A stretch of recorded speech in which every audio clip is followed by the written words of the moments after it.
Most producers focus primarily on the music, which is great, but I'm building my career as a business. And here's why. So I've been a freelancer and entrepreneur for years before I actually started to make the switch to music.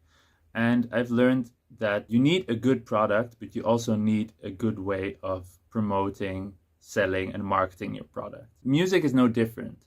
So I'm trying to not approach it only as a creative thing, but as an actual startup business or a way of making money. For some, that may sound a little bit superficial, but in order to be able to keep making music, I need the time. And actually, I also really like the business aspect of it. So how do you approach your music or your art from a business point of view? Well, I'm doing it in kind of two different ways. So first of all, I'm focusing on diversifying revenue streams. So basically, I don't only want to focus on my music and getting gigs as a DJ, but also on the music in terms of streaming, playlist curation. Perhaps I'm renting out my studio or trying to teach other people.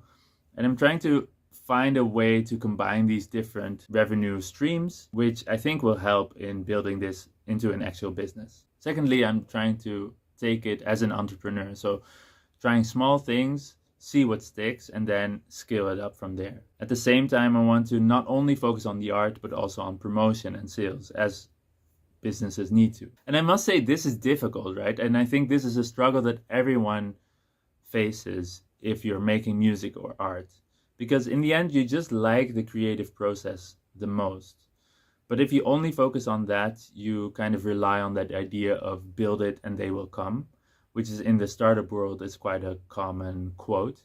But I don't think that works here. Of course, you need to build it, but you need to sell it too. If you keep releasing music, but nobody actually knows how to find your music, then yeah, that won't work. In an ideal world, we would only focus on the art itself. I do think that you need to find a way in between. And still, I do find this a big struggle. I'm even struggling with creating videos like this, but you have to start somewhere. And I'm trying to document the entire process. So not only you will hear about my creative output, so my tracks, and I actually have a track coming up next week, but also about the business output. So the revenue, the money I'm generating, but also the money that I'm spending, which unfortunately is still a lot more than I'm generating. And hopefully that will give you an idea of what works and what doesn't. So if you have this struggle too, and you're balancing between your creative side, music, art, any other art for that matter, and your business side, then make sure to follow and join me on this journey.